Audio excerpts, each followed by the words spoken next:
오늘 성경 말씀은 요한복음 21장 15절에서 17절입니다. 베드로 하면 아마 다음 두 사건이 떠오를 것입니다. 하나는 예수님을 3번 부인한 일이고 다른 하나는 설교 한 번으로 3,000명을 회개하게 한 일일 것입니다. 처음 사건을 떠올리면 그가 좀 어처구니 없는 사람이라는 생각도 들지만 이후 그의 모습은 처음과 많이 달라졌다는 것을 우리는 잘 압니다. 사도행전에서 전과 다른 사도 베드로를 발견할 수 있습니다. 이 시간 베드로가 어떻게 그 자리까지 이르게 되었는가를 살펴보겠습니다. 우리는 위인이라고 하면 본래부터 타고난 훌륭한 사람이라고 생각하는 경향이 있습니다. 서서히 만들어져 가는 위인보다 본래 타고난 위인을 더 좋아하는 경향은 신앙에도 영향을 줍니다. 그래서 처음부터 성경의 훌륭한 위인과 우리를 비교하여 그들과 너무 다른 우리의 평범함을 보면서 낙심해 버립니다. 그러면 베드로는 이 둘 중에 어디에 속할까요? 우리는 베드로의 약점 몇 가지를 이미 알고 있기에 그는 본래 타고난 위인이 아니라는 것을 잘 압니다.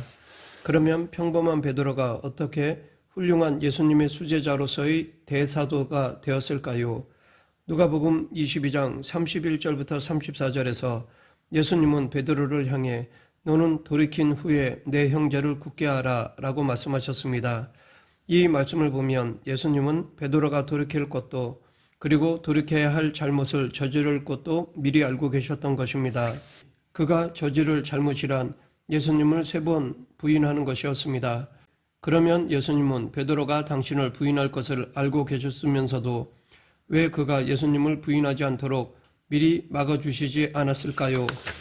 베드로가 예수님을 3번 부인한 일과 대응하는 사건이 요한복음 21장에 나옵니다. 요한복음 21장은 부활하신 예수님이 제자들을 찾아오신 장면을 이야기하고 있습니다. 여기서 예수님은 베드로에게 내가 나를 사랑하느냐 라고 3번 물으셨습니다. 그런데 예수님이 베드로에게 질문을 던지신 그날의 정황을 머릿속에 그려보면 과거 베드로와 몇몇 제자들이 디베랴 호수에서 물고기를 잡고 있는데 밤새 아무것도 잡지 못했습니다. 날이 새도록 수고하였지만 한 마리도 잡지 못한 채 아침을 맞이했습니다. 이때 어떤 사람이 그들에게 다가와 물고기가 있느냐고 물었습니다. 그들이 한 마리도 잡지 못했다고 대답하자 그 사람은 그물을 배 오른편에 던지라고 하였습니다. 제자들이 그 말대로 하자 이번에는 많은 고기가 잡혔습니다. 그러자 거기 있던 한 제자가 이분이 부활하신 예수님이라고 하였습니다. 베드로는 주님이라는 말을 듣자 벗은 몸에 겉옷을 두르고 바다로 뛰어내렸습니다. 나머지 제자들은 배에 탄 채 고기가 든 그물을 끌고 해안으로 나왔습니다. 그들이 땅에 올라와 보니 생선과 떡이 놓인 숯불이 피워져 있었고 그 곁에 예수님이 계셨습니다. 예수님은 제자들에게 너희가 지금 잡은 생선을 가져오너라 라고 하셨습니다. 그리고 와서 함께 아침을 먹자고 하시자 제자들은 부활하신 예수님과 함께 아침 식사를 하였습니다. 식사를 마친 후에 예수님은 베드로에게 요한의 아들 시몬아 내가 이 사람들보다 나를 더 사랑하느냐 라고 물으셨습니다. 이때 예수님과 이들 사이에는 불이 있었는데 불은 베드로가 예수님을 부인한 사건에서 있었습니다. 예수님을 부인하던 그날 새벽 사람들과 함께 불을 쬐었던 일은 아마 베드로에게는 평생 잊을 수 없는 장면이었을 것입니다. 불을 볼 때마다 예수님을 부인했던 일이 다시 떠올랐을 것입니다. 이런 상황에서 던져진 예수님의 첫 질문은 베드로에게는 의미심장했을 것입니다. 이 첫 질문 이후 예수님은 베드로에게 연달아 2번 더 물으셨습니다. 그런데 첫 번째 질문에는 두 번째, 세 번째 질문에는 없는 표현이 들어 있습니다. 그것은 내가 이 사람들보다 나를 더 사랑하느냐입니다. 예수님이 이렇게 물어보신 데는 그만한 이유가 있었습니다. 마태복음 26장 31절부터 34절에서 예수님이 잡히시던 날 밤 제자들 모두가 자기를 떠날 것이라는 예수님의 말씀을 들은 베드로는 자신만은 결코 그렇지 않겠다고 호언장담을 하였습니다. 이때 베드로는 모두 주를 버릴지라도 나는 결코 버리지 않겠나이다 라고 대답하여 예수님에 대한 자신의 진심과 열정이 남다름을 드러내었습니다. 당시 베드로의 이 호기로운 대답을 떠올리게 하고자 예수님은 베드로야, 이 사람들이 나를 사랑하는 것보다 내가 나를 사랑하느냐라고 물으신 것입니다. 부활하신 예수님은 베드로에게 초대교회를 세우는 일과 이방인에 대한 복음 전파와 같은 막중한 임무를 맡기려 하였습니다. 이처럼 막중한 사명을 맡기기 위해 예수님이 베드로에게 꼭 가르치고 준비시켜야 했던 것이 있었습니다. 그래서 예수님이 베드로에게 사명을 맡기시기 전에 그에게서 받아내고자 하시는 마음가짐이 있으셨습니다. 그것은 주여 은혜가 참으로 백골난망이로소이다 라는 베드로의 신앙 고백입니다. 이 고백을 하게 하려고 예수님은 베드로가 당신을 3번이나 부인하는 것을 막아주시지 않으셨던 것입니다.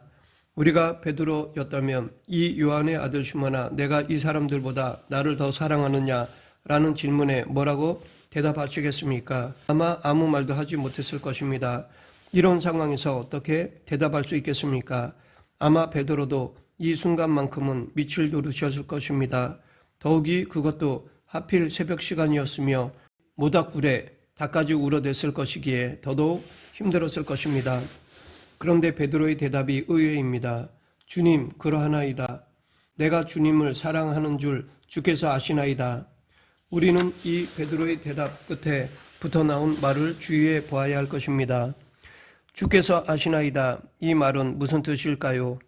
예수님과 베드로의 대화에 흥미로운 대목이 있습니다. 예수님의 두 번째, 세 번째 질문이 요한의 아들 시몬아, 내가 나를 사랑하느냐입니다. 우리말 성경으로 읽으면 두 질문에는 차이가 없어 보이지만 헬라어 원어로 보면 두 번째 질문의 사랑과 세 번째 질문의 사랑은 다른 단어라는 것을 알 수 있습니다. 세 번째 질문에 나온 사랑은 앞에 두 질문에 사용된 사랑과 다른 단어입니다.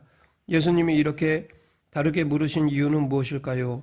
헬라어 사랑을 가리키는 단어는 4가지가 있습니다. 아가페, 필리아, 스토르게, 에로스입니다. 아가페는 하나님의 사랑을, 필리아는 친구 간의 우정을, 스토르게는 부모와 자식 간의 사랑을, 에로스는 쾌락을 추구하는 사랑을 가리킵니다. 앞에 두 질문에는 아가페가 쓰였습니다. 그런데 마지막 질문에서는 필리아가 쓰였습니다. 반면 베드로는 시종일관 필리아로 대답하였습니다. 베드로는 예수님이 거듭 물어오시는 것도 마음에 걸렸겠지만 세 번째는 단어를 낮추어 다시 물어오시자 근심하였습니다. 오늘 본문 17절 세 번째 이르시되 요한의 아들 시몬아, 내가 나를 사랑하느냐 하시니 주께서 세 번째 내가 나를 사랑하느냐 하심으로 베드로가 근심하여 이르되 주님, 모든 것을 아시오매 내가 주님을 사랑하는 줄을 주님께서 아시나이다. 세 번째는 베드로가 근심하였습니다. 그가 근심한 이유는 우리는 베드로의 이후 행적을 알고 있어서 요한복음 21장에 나오는 예수님과 베드로의 대화를 별 생각 없이 읽는 경향이 있습니다. 그런데 요한복음 21장에 나온 베드로의 고뇌를 헤아리지 않은 채 바로 사도행전으로 넘어가서 베드로가 이룬 업적만 추켜 세워서는 안 됩니다. 우리는 자꾸 이 과정을 건너뛰고 바로 사도행전으로 넘어가 베드로를 부러워하기만 합니다. 예수님의 질문을 듣고 베드로가 왜 근심했을까를 반드시 짚고 넘어가야 합니다. 베드로가 하나님 앞에 꼭 확인하고 넘어가야 할 문제가 여기 있기 때문입니다. 바로 얼마 전 베드로는 모두 주를 버릴지라도 나는 결코 버리지 않겠나이다 라고 장담했습니다. 이는 결코 허세가 아니라 그의 진심이었습니다. 베드로에게는 정말 그런 각오와 충정이 있었던 사람이었습니다. 하지만 그런 진심과 열심에도 불구하고 그는 예수님을 모른다고 부인하였습니다. 예수님을 버리지 않겠다는 그의 결의는 진심이었지만 당시 상황과 여건으로 인해 뜻대로 되지 않았던 것입니다. 이를 통해 예수님을 부인하지 않고 따르는 일은 자신의 결심이나 진심만으로 되지 않는다는 것을 베드로는 몸소 깨달았습니다. 또한 이런 연약한 자기를 가장 잘 아는 이는 자기 자신이 아니라 예수님인 것도 깨닫게 된 것입니다.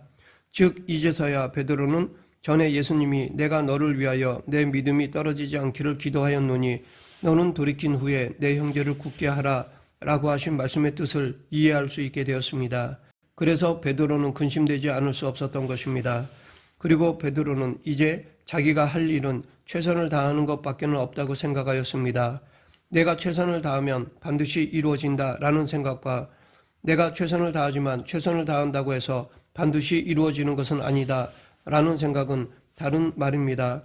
내가 최선을 다하면 반드시 이루어진다 라는 생각은 아직 예수님을 3번 부인하기 이전의 베드로, 즉 예수님을 위해서는 목숨까지 버릴 수 있다고 자신만만하게 장담했던 베드로의 생각입니다. 그러나 내가 최선을 다한다고 해서 반드시 이루어지는 것은 아니지만 그래도 최선을 다하는 수밖에 없다라는 생각은 예수님을 부인하고 나서 자신의 잘못과 한계를 깨달은 베드로의 생각입니다. 이런 깨달음으로 베드로는 내 양을 먹이라 라고 부탁하신 예수님의 명령에 순종하였습니다.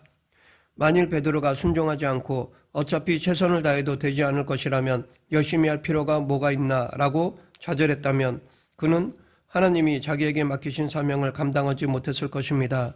그러나 요한복음 21장에 나온 예수님과의 만남이 베드로를 변화시켰습니다.